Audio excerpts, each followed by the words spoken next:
sat there for 7 straight goddamn hours from 5 o'clock in the evening. From 5 o'clock in the evening to what is now 12 o'clock in the goddamn morning. I sat here and I watched WrestleMania 34. This was a show which people were speculating had the best and strongest card that you have ever seen for a WrestleMania 34, just based on what we will see in the ring alone. This was going to be a fantastic show. Oh, how wrong we were. I, myself, sat here and told you in my previous predictions that there's no way that this show could be bad. Oh, how wrong I was. I feel defeated. I feel defeated. That is the word that I feel after sitting through 7 hours of WrestleMania 34. This show, and this is not an exaggeration, this is not an initial reaction, this show was awful. Awful. Not only was the match quality nothing to write home about, not only were the booking decisions absolutely ridiculous, not only was the complete presentation of the event complete tomfoolery, this show proved to be absolutely god-awful trash through and through. There is no doubt about that. And I'm still looking at Roman Reigns here as we speak, walking home after losing to Brock Lesnar. Hey, he lost to Brock. I'll give them credit for doing that. I did not see that coming. I'll give them credit for doing that. But listen, that matchup was god-awful. That matchup was god-awful. They chanted, "This is awful." Do I need to tell you anymore? They booed the hell out of not just Brock until he won, of course, because everybody was cheering Roman's loss, but they booed the hell out of Roman. They chanted CM Punk. They chanted boring. They chanted delete. And they, of course, chanted "This is awful" in the main event of WrestleMania 34. But I'm supposed to come on here and tell you that this was one of the best WrestleManias of all time, as I saw some people prematurely writing, like when we were not even halfway through the show on Twitter. Are you kidding me? This is absolutely ridiculous. Absolutely ridiculous. The fact that people could come on and write that this is the best WrestleMania of all time. This is not one of the best WrestleManias of all time. This is up there with the worst WrestleManias of all time. And you know the reason for that? You know the reason for that? On top of what we seen here tonight just downright being awful, another thing was that there were some expectations for this WrestleMania. I didn't expect this to be by any means the greatest show of all time, because when it comes to WrestleMania, WWE likes to make blunder after blunder after blunder. But let me tell you, I did not expect this to be such a terrible show, and my expectations were somewhere in the alright, this could be a good night. That's where my expectations were. But WWE completely failed upon that. Completely failed upon that. And none of that rings true more than Asuka's streak ending. From that point onwards, this night was a travesty. The fact that you can even do something like that. The fact that you would even contemplate doing something like that is asinine. It is. It absolutely is. It's ridiculous that it even went down here tonight, WrestleMania 34. It's absolutely mind-boggling. The fact that we experienced 3 months of build for John Cena versus The Undertaker. The Undertaker comes out and he has a 3-minute matchup with John Cena. AJ Styles versus Shinsuke Nakamura, under-delivered. You mean to tell me that Nakamura has turned heel, but Roman Reigns has not at this point in time? You've got to be kidding me with that. You really do have to be kidding me with that. This show was ridiculous.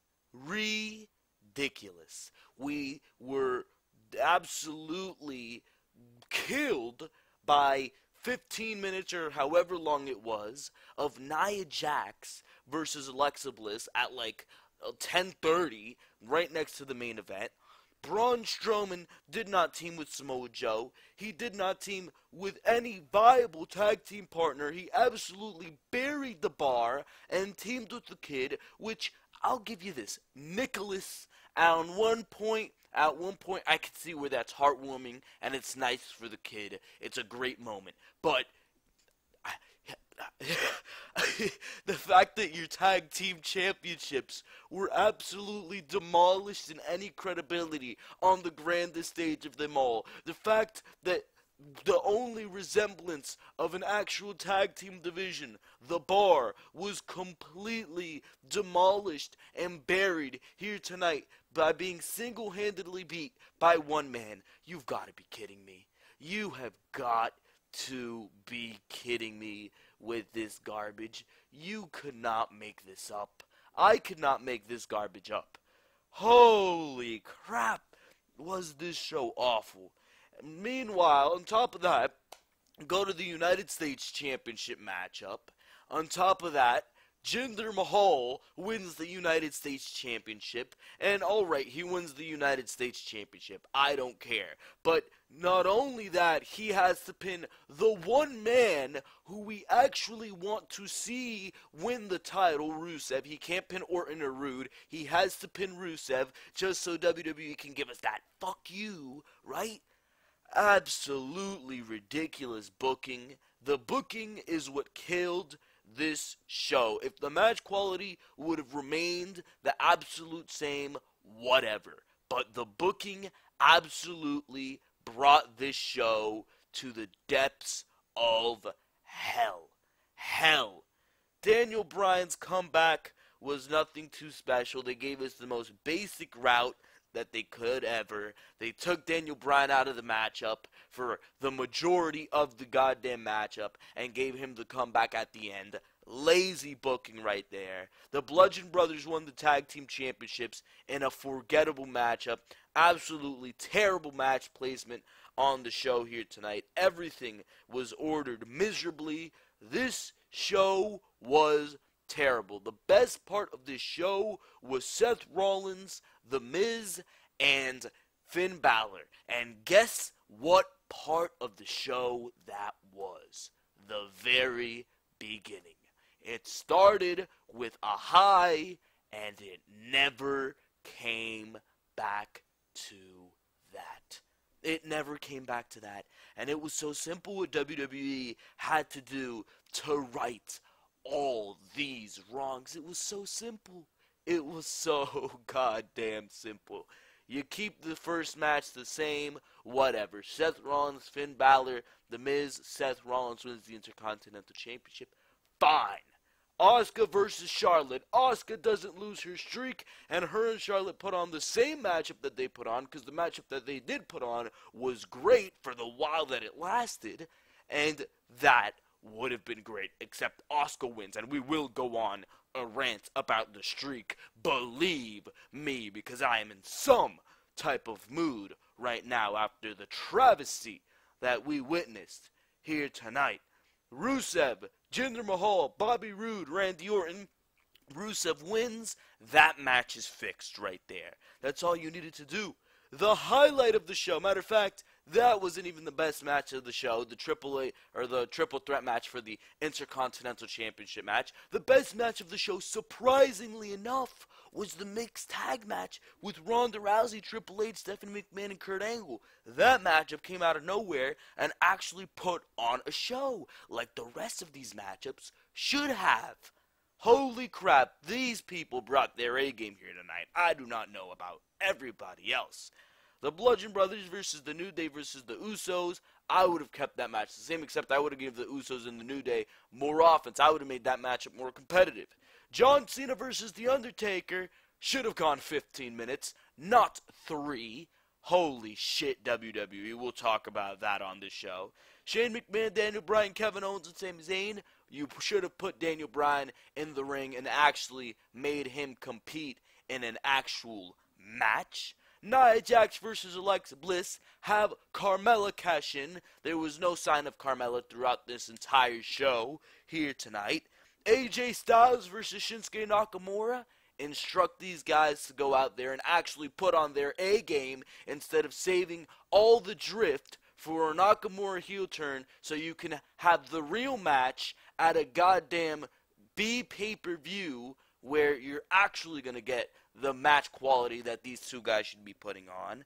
Braun Strowman should have teamed with Samoa Joe and not Nicholas, who I thought was a girl and who can't even hold up the tag team championship. Brock Lesnar versus Roman Reigns should not have been in the main event slot, and I would have kept the finish the same. I would have shortened this matchup a good 5 minutes, speeded up the pace, and made it more like the matchup we've seen at WrestleMania 31. But besides that, this show was god-awful, and I don't think there was any way to save this show here tonight. Jesus Christ could have risen down from the heavens, and I don't think this show would have been any better. God damn, WWE failed us here tonight. I am embarrassed, absolutely embarrassed to be a wrestling fan after the onslaught. WrestleMania 34, New Orleans. You let me down, WWE. You are pathetic. Pathetic. And I cannot believe what they did here tonight. Screw the match order.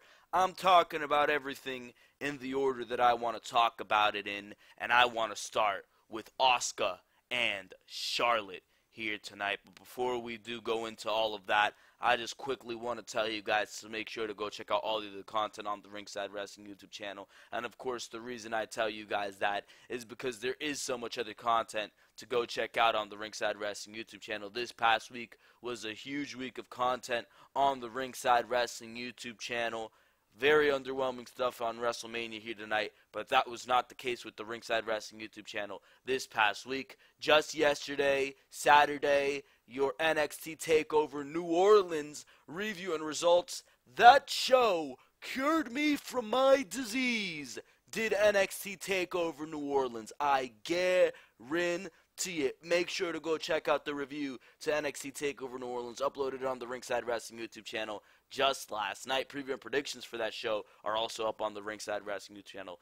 That show absolutely wiped the floor with WrestleMania 34. No doubt about that. New Orleans, NXT TakeOver. That is a real show. That is what you need to watch. That show is 9 out of 10. This, a 2 out of 10. Barely. Barely a 2 out of 10.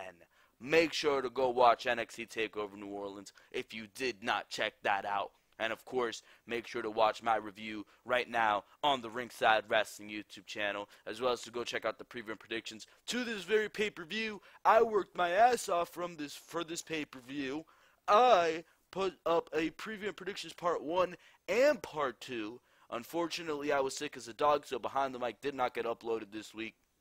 But of course, like I said, NXT TakeOver cured me. This show has me feeling like shit once again, bro. I've had a runny nose all goddamn day, and it has been exuberated by the awfulness of WrestleMania 34 here tonight. I am absolutely disgusted by what we got, but that, of course, is besides the point.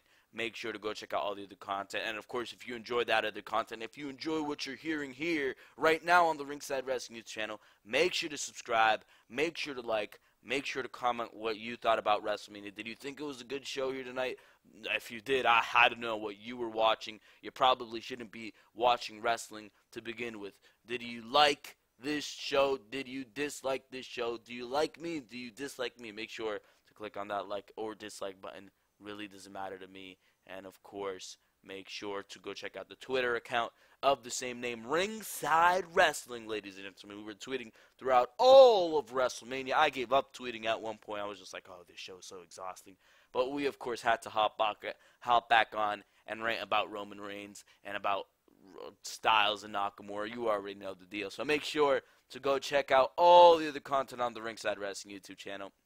Because for now, we're going straight into your WrestleMania review.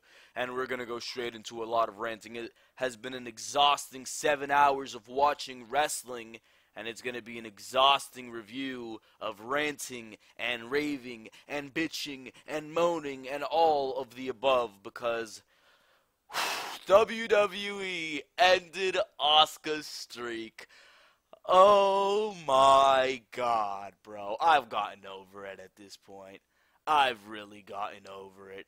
I mean, when they broke Asuka's streak, believe me, I was twisting and turning, and I was like, what the fuck? And I jumped out of my chair, and I threw a couple pillows around, because I have wasted now. That's what I have to refer to the streak as. I have wasted 2 years of my time being invested and absolutely in love with the NXT creation, because that's what it is, of Asuka's undefeated streak. Very few things that you have in the WWE right now are still pure. Very few things that you have in the WWE are still special. This was one of those few things that was still pure, that was still special, that was still important, that you can build a women's division around, that you can build a women's WrestleMania main event around. But WWE and all of their impatience, but WWE and all of their stupidity, because that's what it was, could not wait, could not deliver. Instead, they had to go with their bullshit version of the reality, and they had to pin. No, they did not. That reminds me. They didn't even pin Asuka here tonight. Asuka tapped out to Charlotte. You have got to be goddamn kidding me. This is one of the most ridiculous decisions WWE has made in recent memory, probably since ending the Undertaker streak. And that brings me to why WWE did this. There's multiple reasons why they did this, but one of those reasons, and this pisses me off to the fullest, is 4 years ago, New Orleans, the Superdome, the Mercedes-Benz Superdome to be exact, the Undertaker streak ended in this very building. Who else has a streak on WWE? What's the name of the Japanese girl? Asuka. Let's end her streak. That was WWE's mind process. That was one of the reasons that WWE did this, and might I tell you, they're absolutely goddamn ridiculous for doing so. The second reason for WWE doing this is Asuka versus Rousey is not their money match. That is not their main event of WrestleMania. WWE's main event of WrestleMania is Charlotte versus Rousey. So instead of giving us Asuka versus Rousey, or at the very least, keeping Asuka's streak intact, but giving us Charlotte versus Rousey anyways, because that's still a big match anyways, which is what WWE fails to understand. Instead, they end the streak. Instead, they decide to make an absolutely stupid decision at the first opportunity they get, at the first big opportunity they get, because they say, ooh, it's WrestleMania. This is the perfect opportunity to end Asuka's streak. Instead of being patient, instead of making this one of the biggest things in sports entertainment by the time that you get to WrestleMania 35 and giving us an undefeated Asuka for 3 years at that point, Instead of giving us an undefeated Asuka versus an undefeated Ronda Rousey, an undefeated SmackDown Women's Champion against an undefeated Royal Rumble winner, Charlotte, who is already big, who already has how many accolades to her name? She's like 7-time women's champion at this point. How many goddamn times has she won the women's championship already? She has a big name. She is a historic women's champion. We get it. She has legacy and prestige and everything you want to give her. She has that. Why do you need to add to that lineage? Because she's Ric Flair's daughter? Is that why? Is that why you need to ruin the only thing that was making Asuka different from everybody else? Now she's just like the rest of them, just so you can give it to Charlotte, who you already have established, who is already a viable threat to Ronda Rousey. And you could do it at WrestleMania, and it would be big.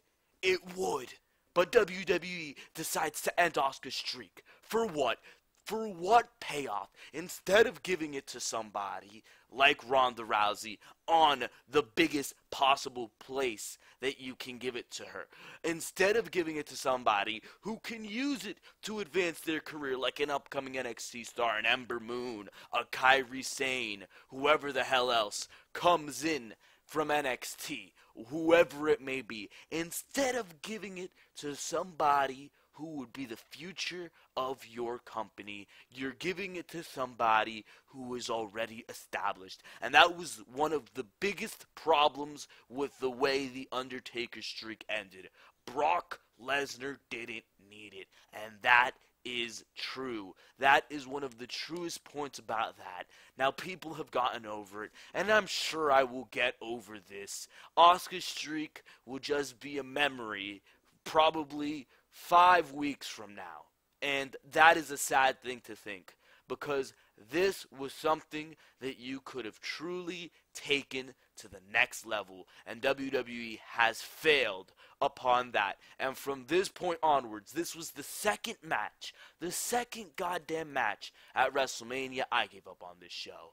I gave up on this show from this point onwards. And the sad thing is, the worst part about this is that Charlotte and Asuka were having an absolutely phenomenal match.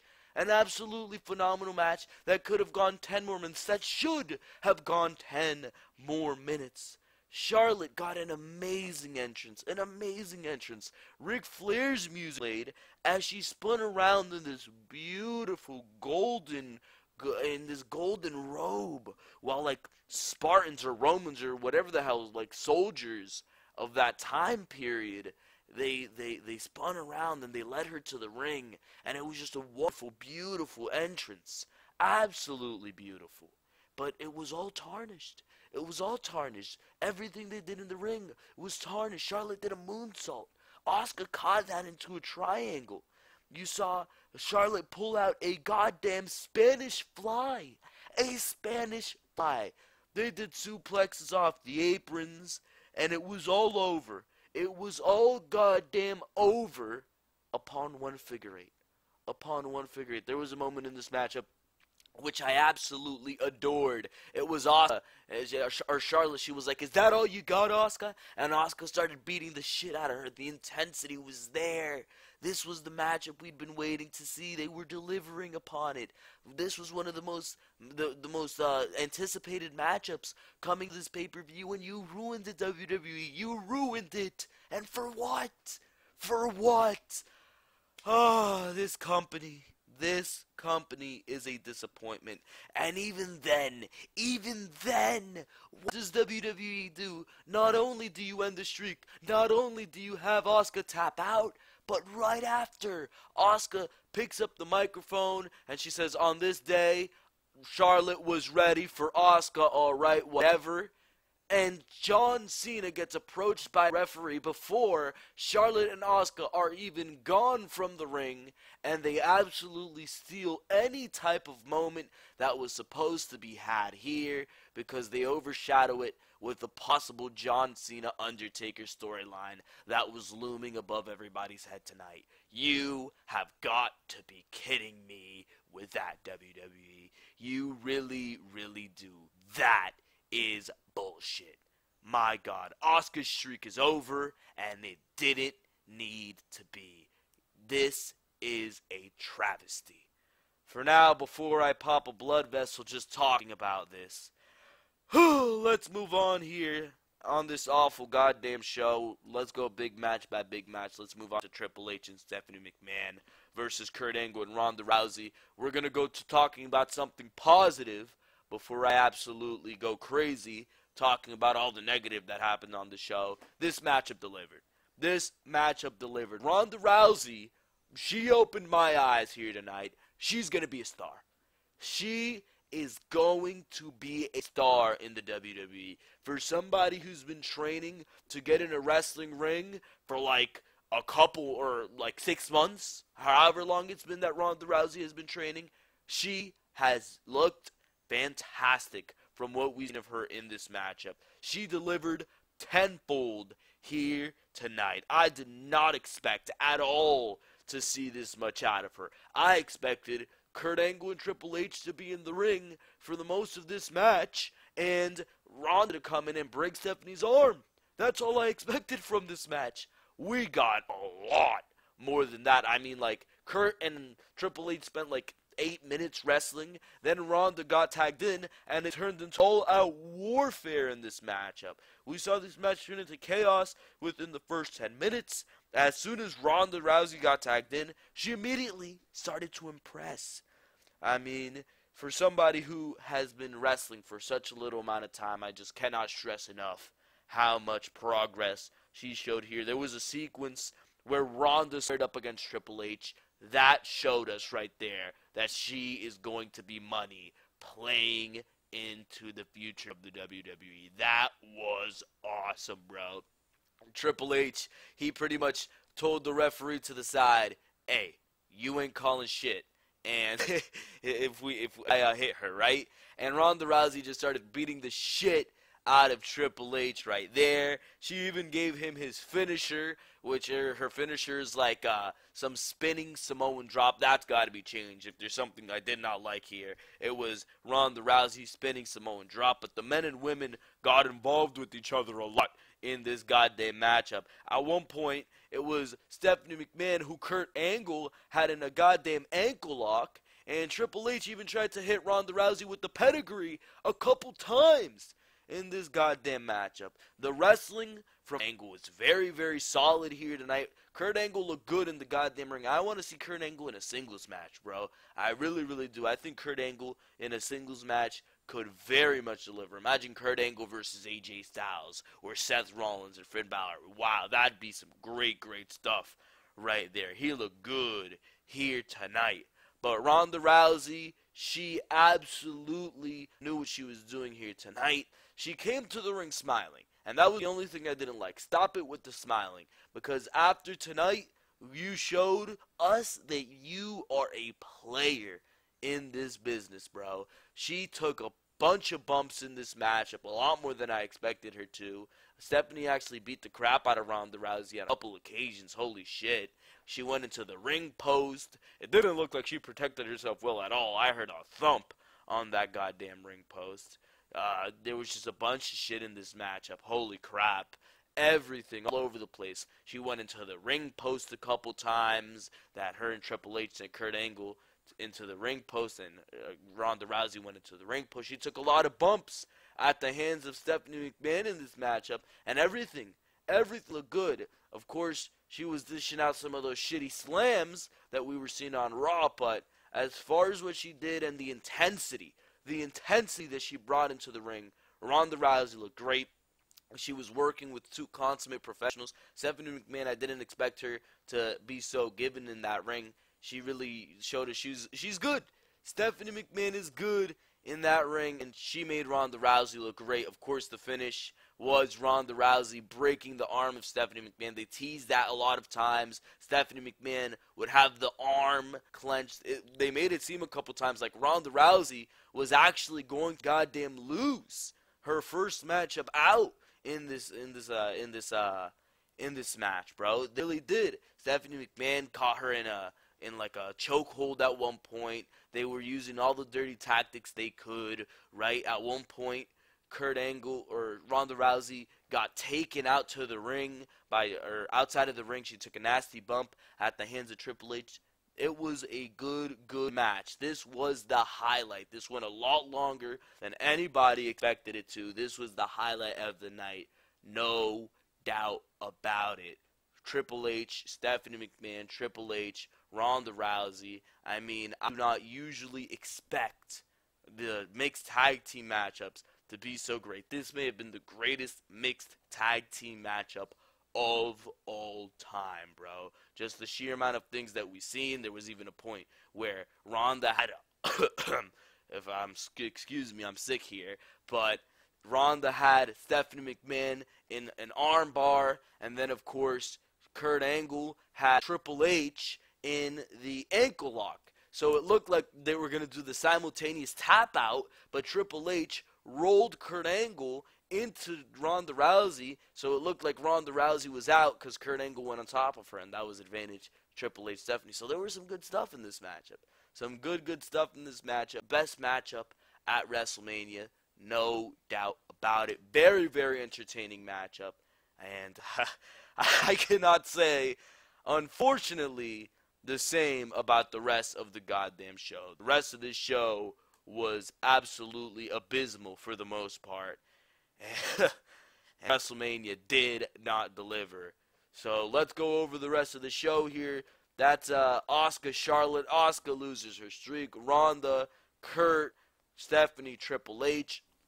What matchup should we go to here next? Let's start from the top of the show. It was, Finn Balor, Seth Rollins, and The Miz. This was another good matchup as well here tonight. Of course, John Cena in the beginning portion of this show was in the crowd watching like a fan. That quickly ended, of course, when Charlotte Asuka finished, like I mentioned before. But this Intercontinental Championship match was one of the best matches of the show. If it was not Kurt, Ronda, Stephanie, and Triple H, it was Seth Rollins, Finn Balor, and The Miz. There were a couple things that could have been done better, like showcasing Demon Finn Balor at WrestleMania. That's the biggest and best entrance that you have in your arsenal on WWE television, and you don't bring him out for WrestleMania? I mean, at the same time, the storyline didn't fit for it, but that's WWE's fault. That is WWE's fault right there. They could have made the storyline fit around it. Holy crap. Instead, he came out wearing rainbow-colored gear because, of course, he's representing the LGBT community.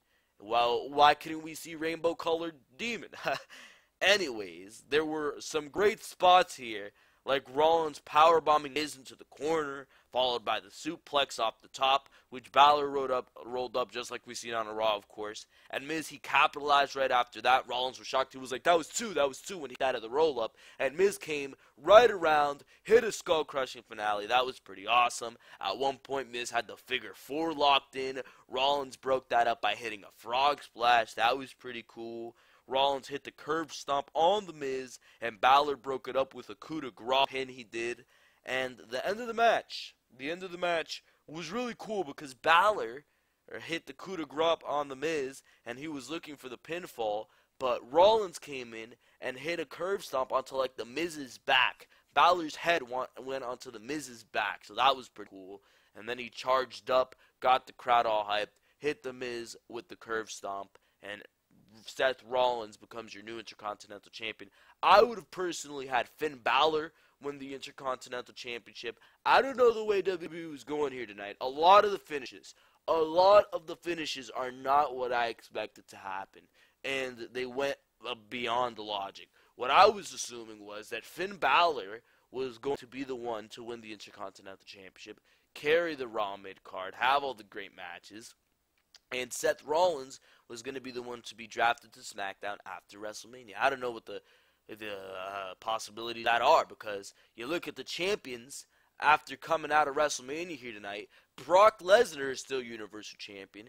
AJ Styles is still WWE Champion. Nia Jax wins the Raw Women's Championship. That was expected. That was expected. Charlotte is still your SmackDown Women's Champion.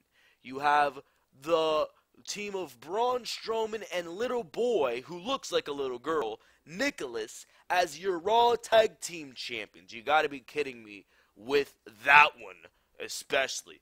You have, what else do you even have on this goddamn show? You have, in this matchup, Seth Rollins as your Intercontinental Champion. You have, what other championships? Your SmackDown Tag Team Champions are the Bludgeon Brothers. That was one of the few championship wins that was expected. And you have, I don't even know what other championships were defended. There were so many on this goddamn show. I think that was all of them. But most of those champions are unexpected. Most of those winners are unexpected winners. I did not expect most of those people to be the winners. So I don't know what the case is going to be going on with drafts, because I expected AJ to go to Raw, and I expected Brock to be gone, and I expected Rollins to be going to SmackDown, but he's Intercontinental Champion, so does that mean he stays on Raw? Will we be getting the United States Champion swapped? Oh yeah, Jinder Mahal is your United States Champion. Another thing that I didn't expect. So you got all this crap. So I don't know what the hell they're going to do here. I don't know what the hell they're going to do as far as coming out of WrestleMania goes with your champions, because I expected Balor completely stay on Raw as your Intercontinental Champion and Rollins to move over to SmackDown. So I don't know what the case is going to be with that at all. Either way, I don't care if it was Balor or Rollins. I like Rollins winning the Intercontinental Championship, because all this means is that the Intercontinental Championship is going to be a workhorse title. No doubt about it. Whoever Rollins steps in the ring with, you're going to see a fantastic matchup, because that's what Rollins delivers. Fantastic matchups. And I cannot wait to see what he does with the Intercontinental Championship. The Intercontinental Championship is finally off the hands of The Miz. Let's just hope it does not go back. For now, we move on to the next matchup here, and that was the United States Championship matchup. This matchup happened right after Charlotte versus Asuka. So I was not happy. And this matchup was nothing special. And by the time it was over, it went from meh to absolutely god-awful.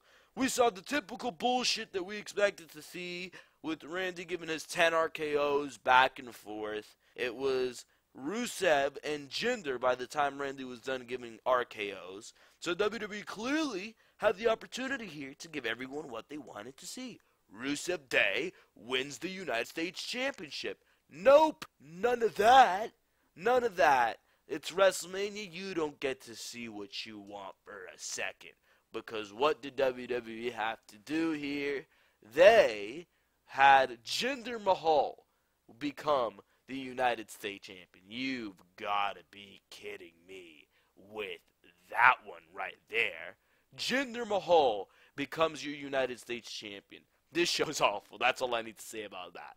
And he pins Rusev to do it. It was Rusev. He had Jinder Mahal down. Everybody was chanting, Rusev Day. Everybody was ready. Everybody was ready. And he kicks. Well, Jinder Mahal wins the exact same way that he always does. He kicks the Sunil brother, or Sunil Singh, whatever the fuck his name is, instead of kicking Jinder Mahal, and that allows him to hit the Colossus. Boring, mediocre, lackluster finish, and Jinder Mahal is your United States Champion. Please, I'm already putting the gun to my head at this point, that you go from Asuka losing her streak to Jinder Mahal winning the United States Champion and pinning Rusev, the guy we want to see be your United States Champion, to do so. You gotta be kidding me. From there, we went to Triple H, Stephanie McMahon, Kurt Angle, and Ronda Rousey. We covered that. The Bludgeon Brothers versus the New Day versus the Usos. This matchup suffered from absolutely god-awful positioning. The New Day came out with midgets dressed as pancakes. That was probably the best part of this. They looked like absolute fools. And this is what I was talking about at the beginning when I was talking about the presentation of this goddamn show being absolutely ridiculous, because that's exactly what it was. Anyways, this matchup was pretty much a squash. The Bludgeon Brothers, they were in complete control. Retaliation from the Usos. They hit their super kicks. They tried to hit the frog splash. The Bludgeon Brothers kick out. The New Day, Big E tried to hit the ending. They tried for everything. They took out Xavier Woods, who wasn't even legally in the matchup. Everything fell apart for the Usos and the New Day, and rightfully so. One of the few right decisions on the show. The Bludgeon Brothers become tag team champions. They didn't do it in an amazing match by any means. This matchup could have been much, much better, but I mean, this was decent enough. I found the fact that the Bludgeon Brothers were tag team champions the right move. It was a powerbomb off the top to Kofi Kingston. That was enough for the Bludgeon Brothers to win the tag team championships. We went from that, which was okay, to John Cena versus The Undertaker. John Cena made his entrance as if he was coming out for a matchup. The referee came in and told him that the match wasn't happening. So John Cena was pissed. John Cena was pissed. Then the lights came out, and we all thought it was The Undertaker. Undertaker's here. Everybody's cheering. And it is. This is probably one of the best parts of WrestleMania here tonight. The Elias. Who wants to walk with Elias? I want to walk with Elias. And I was certainly ecstatic when he came out here tonight. This was absolutely fantastic. He talked shit about John Cena. And Cena, he was like, I'm done with this bullshit. He was talking shit. He's like, hey, you expected somebody else, hey? You expected somebody else, huh, aren't you, Cena? And Cena, he did the normal bullshit on Elias, hit him with the nay, and then the lights went out. And actually, Cena, his music hit. He was like, well, that's WrestleMania for me, fuck. So, Cena, he's walking to the back, then the lights go out again. And Cena's happy. Cena's happy because in the middle of the ring, he sees a hat, he sees gloves, and he sees coat with a spotlight on it. And then the lights go out again. And lightning hits the coat and the jacket and whatever the hell. And you see the bell, or you hear the bells ring. And I'm sorry that I sound like a jumbled up mess. I am absolutely exhausted after 7 hours of watching WrestleMania. Should I even cover the pre-show here? Should I even cover it? I'll cover it at the very end. I'll briefly gloss over it. But the bell rings again here. And, of course, it is The Undertaker. He makes his long-ass entrance. He makes his long-ass entrance. And I'm still laughing about this. We waited 3 months. 3 months to see John Cena versus The Undertaker. And what do we get? 3 minutes. 3 minutes. I was laughing my ass off because I literally said a second before this happened, imagine this matchup went 3 minutes. I said this to my friend. Imagine this matchup went 3 minutes. Boy, oh boy, I must be a prophet. But the matchup went 3 minutes. The matchup went 3 minutes. As soon as I said that, that was right after Undertaker hit Choke Slam. As soon as I said that, Undertaker hits a tombstone on John Cena, and the match is over. And the match is over. You gotta be kidding me with that. The fact that we've been waiting so long for this matchup to happen, they've been milking this and teasing this, and everybody tuned into WrestleMania because they heard the rumors of John Cena versus The Undertaker happening, and it was pretty much confirmed. And this is what you got for us?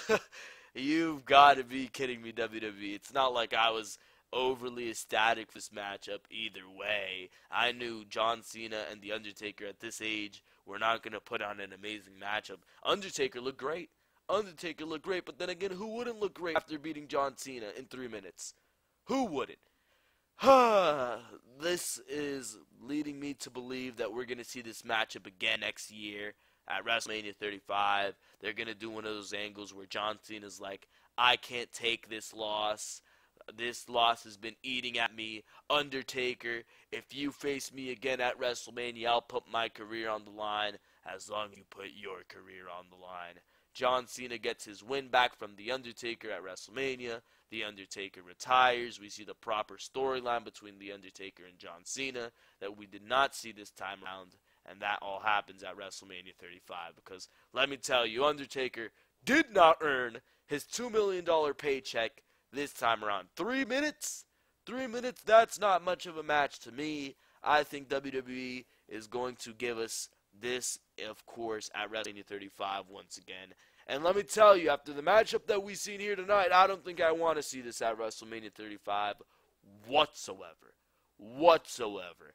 I mean, and after watching this WrestleMania, I don't even think I want to watch another WrestleMania ever again. WrestleMania is an overhyped piece of garbage that was absolutely declared here tonight.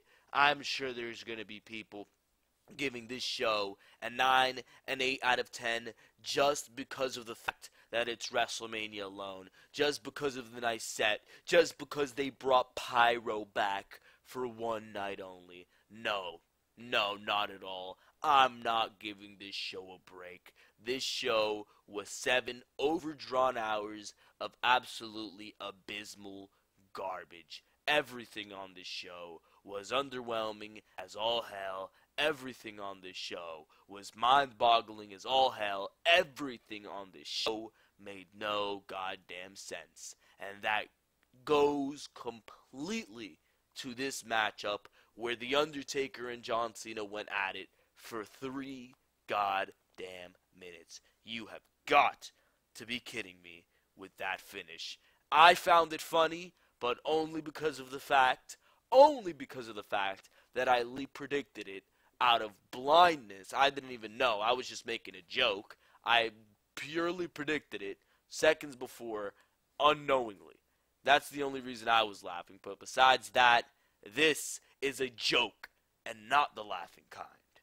Anyways, Shane McMahon and Daniel Bryan versus Kevin Owens and Sami Zayn. Let me tell you, seeing 80,000 people chanting was a beautiful sight. Absolutely beautiful sight. Daniel Bryan came out. They gave him this nice little package before he came out with a Vanguard 1 looking type machine, looking at all the Yes movements throughout the years, I should say, and how the Yes movement is returning. It was a bunch of people chanting Yes. It got hyped as hell. But overall, the matchup was nothing at all, bro. Nothing. And that very much disappoints me. Because within seconds of this matchup starting, or within a minute, I should say, Daniel Bryan received an apron powerbomb. He received an apron powerbomb in this matchup, and he was out. He was out. He made the hot tag, and he came in. He delivered his drop kicks. He delivered his Yes kicks. He delivered the knee, and it was over. And it was over. Nothing to ride home about here. And that's so disappointing. That is so goddamn disappointing, to say the least. I don't believe that WWE let this down to such a degree. I mean, you should have had Daniel Bryan on that apron the entire time. Instead, it was Kevin Owens and Sami Zayn beating away so boringly enough at Shane McMahon for 10 minutes. Shane McMahon didn't put out any spots. How was he supposed to with his, at this point, I'm just going to say rumored diverticulitis? I'm still 50-50 between whether or not it's storyline exaggeration or he actually has diverticulitis and he toughed it through for this matchup. But Shane McMahon didn't do anything of any special proportions.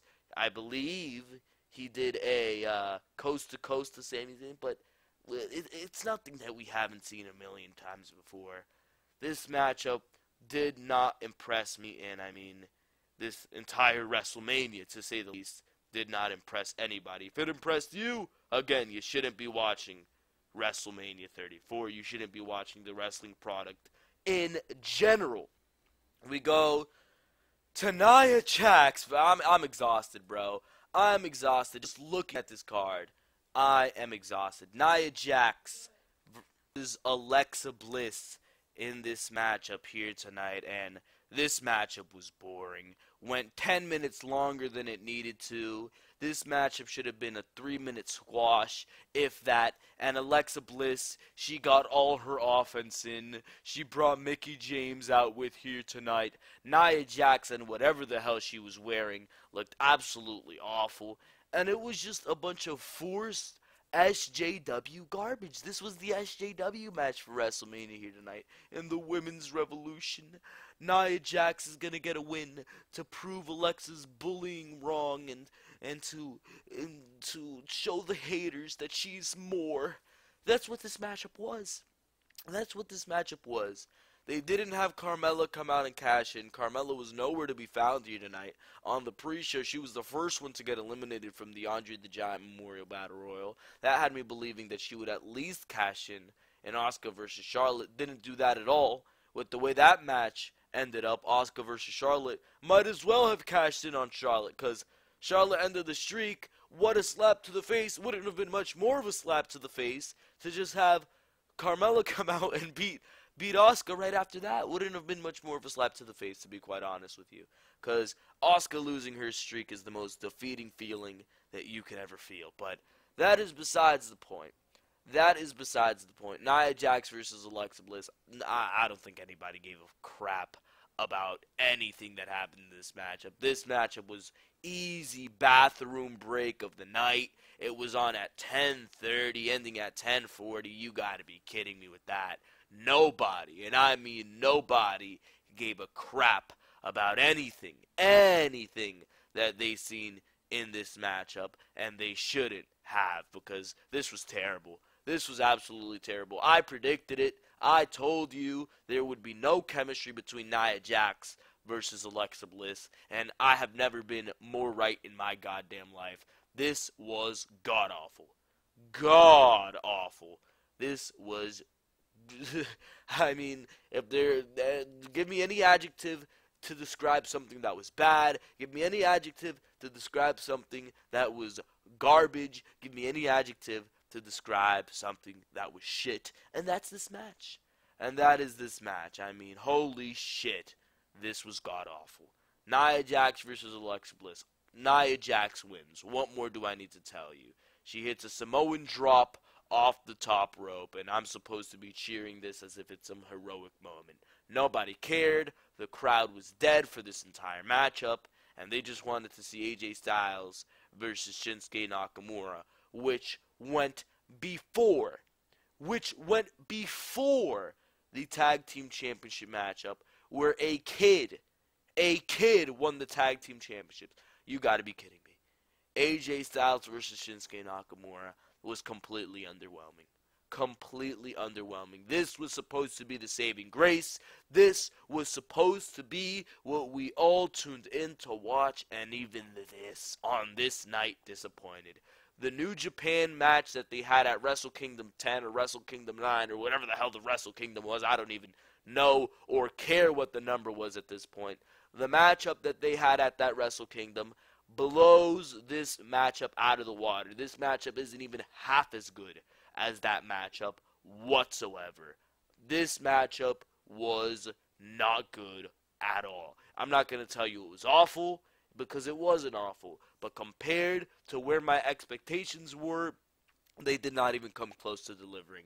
I know AJ Styles and Shinsuke Nakamura could go 10 times better than this on any night, and I feel like they were told to hold back whatever it was that they wanted to bring at each other. I really, really do. Because there is no way that these two guys came out and put this on? Are you kidding me? There was not even a highlight of this matchup. I can't even go back to you and read you some cool special spots that happened in this matchup. It was a lot of basic stuff that we've seen from Styles and Nakamura. The pace started slow, and it never picked up. And it was a missed Kinshasa into a Styles clash out of nowhere that ended this matchup. That should have been an easy kick out for Nakamura. This matchup should have gotten an easy 10 minutes where the pace would have been picked up. If you wanted to have Nakamura lose, if you wanted to have AJ retain, at least let this matchup go 10 more minutes and give us what it really should have. WWE didn't even do that. You've got to be kidding me with that one, bro. You really, really do. I was so disappointed. in this matchup. I have been waiting for this matchup for over a year now, and this is what I get. This is what we get as fans of the WWE product. You have this version of AJ Styles and this version of Shinsuke Nakamura. This was supposed to be the defining moment for Nakamura. This was what was supposed to bring him into the limelight. even if the matchup was trash, WWE couldn't even get him winning right. They couldn't even get the result right. Oh, God, bro. You've got to be kidding me. And after the matchup, of course, we know the story. AJ Styles was the victim of a heel turn from Shinsuke Nakamura. Shinsuke Nakamura grabbed the WWE title, got on his knees, and was about to give it to AJ Styles before he low-blowed him. A bunch of stiff kicks to the face, aggression all over the place, aggression and intensity, which was missing during the actual matchup, to say the goddamn least. And as WrestleMania 34 is playing back muted, because it is playing back on the WWE Network, and I'm looking at it right now, I just remembered Charlotte beat Asuka with the figure 8, despite the fact that she only had one arm. She only had one arm on the canvas. She was only putting the pressure into one arm. Are you kidding me? That is even more embarrassing. The fact that she did not have the pressure and the leverage of both arms being on the mat. It wasn't even a full figure 8. So, that just goes to show you the god-awful WWE booking. You gotta be kidding me about that. But that's completely different than what I'm talking about right now. AJ Styles versus Shinsuke Nakamura. Let me tell you, Nakamura turning heel is something cool that I can see WWE capitalizing on. WWE handles their heels very well, and I'm sure Nakamura is going to be an awesome, aggressive, over-the-top heel, and I'm sure that we're going to see a rematch between AJ Styles and Shinsuke Nakamura, whether it be at Backlash, which it probably will, and it's going to deliver. It's going to deliver, because there's no goddamn way these two guys are going to go at it for a second time in the WWE, and that they're not going to deliver. It's just not possible. It is just not possible that these guys will not deliver. So, I mean, it's just the disappointment and the hype level, and the fact that the matchup that we want to see and that we've been waiting for will not be realized. This dream matchup will not be realized at WrestleMania 34. You've got to be kidding me. Now, we're going to have to wait till Backlash to see what the true potential of AJ Styles versus Shinsuke Nakamura on a grand WWE platform looks like. Now, this matchup will not be remembered as great. It will be remembered as mediocre and below expectations. And quite frankly, that's bullshit. That is bullshit. This matchup, I'm sure it was held back. I am so sure. This is pathetic. I feel defeated. This is one of those matches where I was just like, oh, am I really watching this? Am I really watching this? And yes, it was real. This was not a nightmare. It was real. And that is very, very unfortunate. And from there, we moved on from Braun Strowman and Nicholas versus The Bar. Braun Strowman came out and he said that his tag team partner would be a member of the crowd. Before this, actually, let me just mention, The Bar was in a goddamn cart full of, I have no idea. It was absolutely ridiculous. It was like New Orleans, Mardi Gras type people. I have no idea. It was absolutely ridiculous, and they were in a cart full of those things, and Braun Strowman came out, and he pushed the cart off of the stage that all those things were on, whatever the hell they were, the Mardi Gras people, I'll just call them, and when he did the roar on the cart, all of them ran away, and he pushed the cart off the stage, and that was Braun Strowman's big WrestleMania spot right there. This matchup, the one-on-one handicap matchup, or the one-on-two handicap matchup, where Braun Strowman buried The Bar, it was absolutely terrible. I mean, this is the best you had. Instead of bringing out Samoa Joe, instead of making the best of this moment that you possibly could, and capitalizing on what you had here, you brought out Nicholas, who looked like, I thought it was a girl. And Braun Strowman was like, "What's your name?" And he was like, "Nicholas." He stood on the apron, didn't do shit, did the kid, and now he's tag team champion. Now he is tag team champion. What the hell is the purpose of this? I have no idea what the hell they're going to do on Raw, but let me just tell you, the tag team division is dead. The tag team division is dead. Nicholas is lucky because he's not even going to have to defend the tag team titles because there's nobody to defend the tag team titles against. There's nobody to defend the tag team titles against. Who? The Barry team of Cesaro and Sheamus? Who? Rhino and Heath Slater? Who? The Revival? There's nobody to defend the titles against. Nicholas is the easiest riding Raw Tag Team Champion of all time.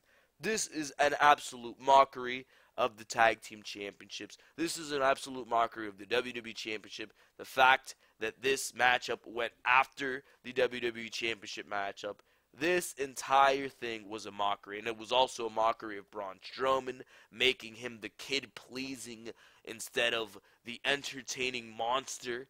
You have just completely pussified the character of Brock Lesnar, or not, Braun Strowman, I should say. And this just screams ridiculousness. It really, really does. I was absolutely fed up with everything I had seen on this show at this point. And Brock Lesnar versus Roman Reigns was the last thing I wanted to see on my television. But it was. It was. And I don't even need to remind you, but I will.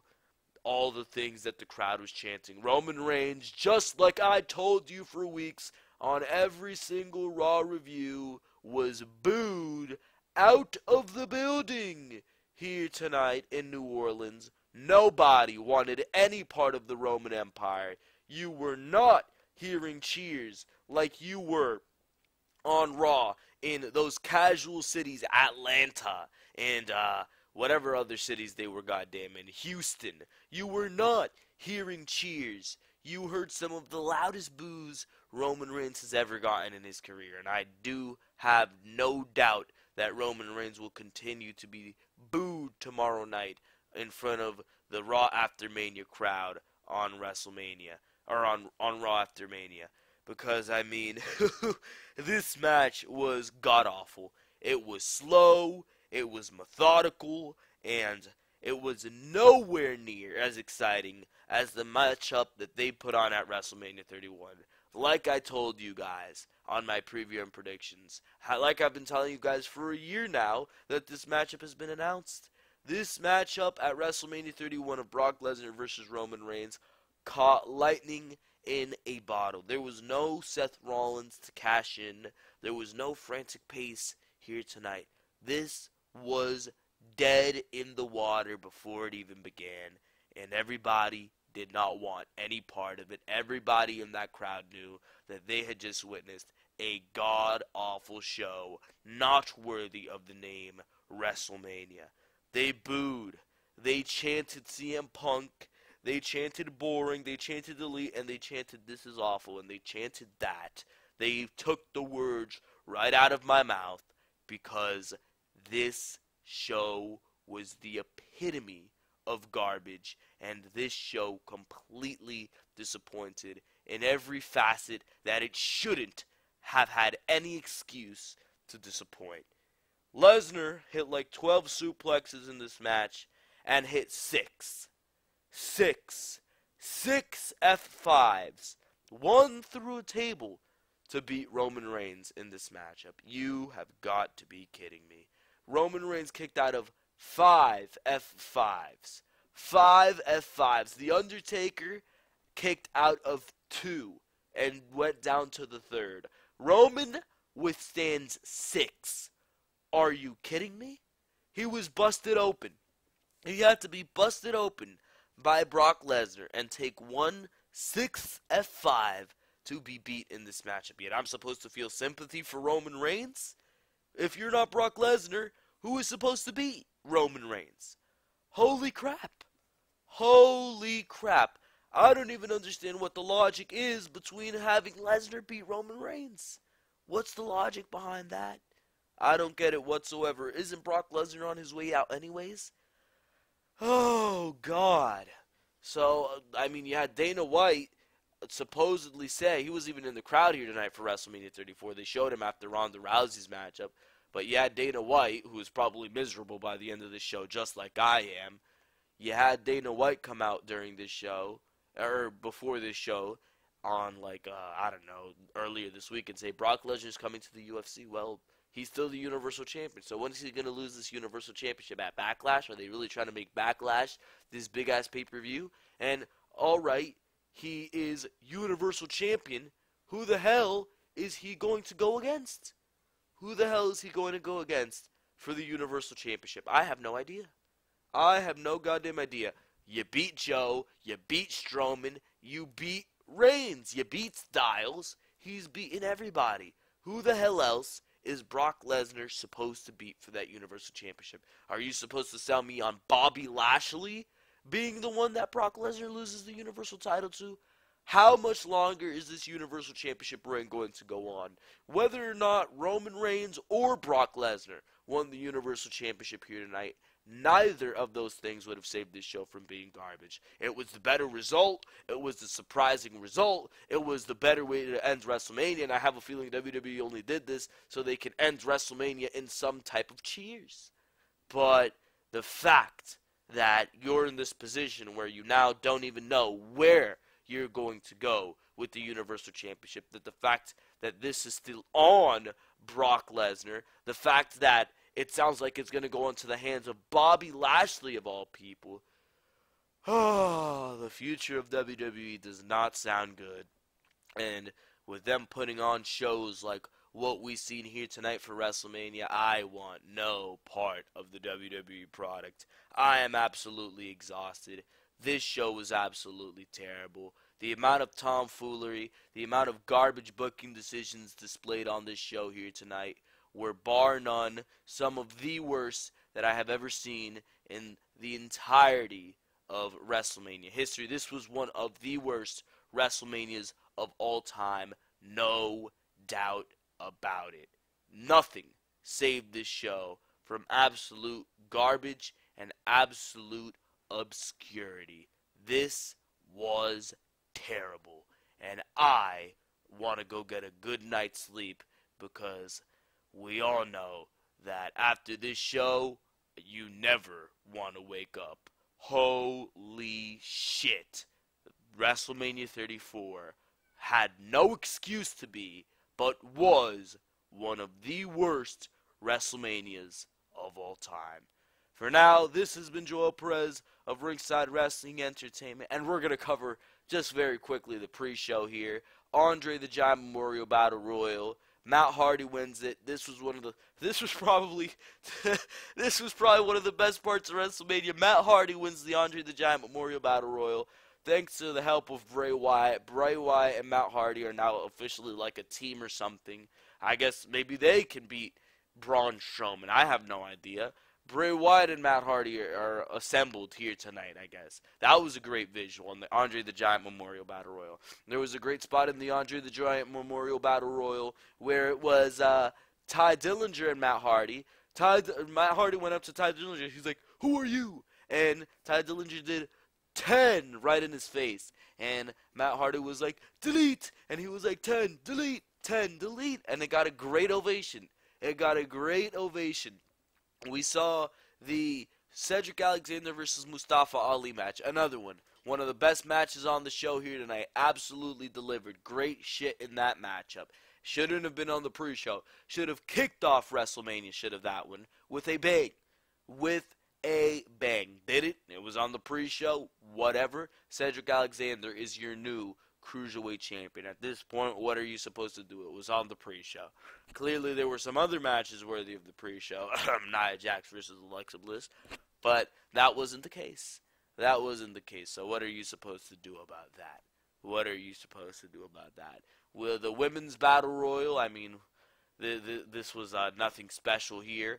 It was Bayley and Sasha Banks it came down to. And Bayley and Sasha, it seemed like had settled differences. They eliminated the entire Riot Squad in this matchup, and as soon as they shook hands, Bayley turned on Sasha and she threw her out of the ring, but it turned out Naomi was not eliminated. She had rolled out of the ring, and it was Naomi who won the Andre the Giant, or not, the Women's Battle Royal after eliminating Bayley. I don't even know why she would be proud of that, as my cat comes up to me, because she's absolutely exhausted as well, probably. I have no idea.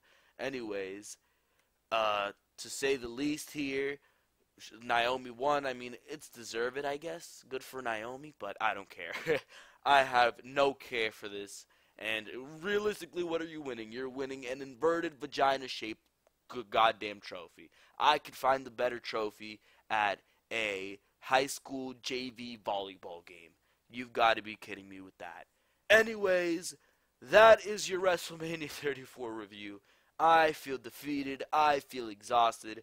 This show was utter goddamn. This show was a crime. Putting a show of this awful magnitude was a crime. There's no doubt about that. For now, ladies and gentlemen, finally, this has been Joel Perez. After an hour and like 5 minutes here of a WrestleMania review, this has been Joel Perez. And for now, I am out of here. Thank you very, very much for watching this video. I will see you next time right here on Ringside Wrestling. Whew.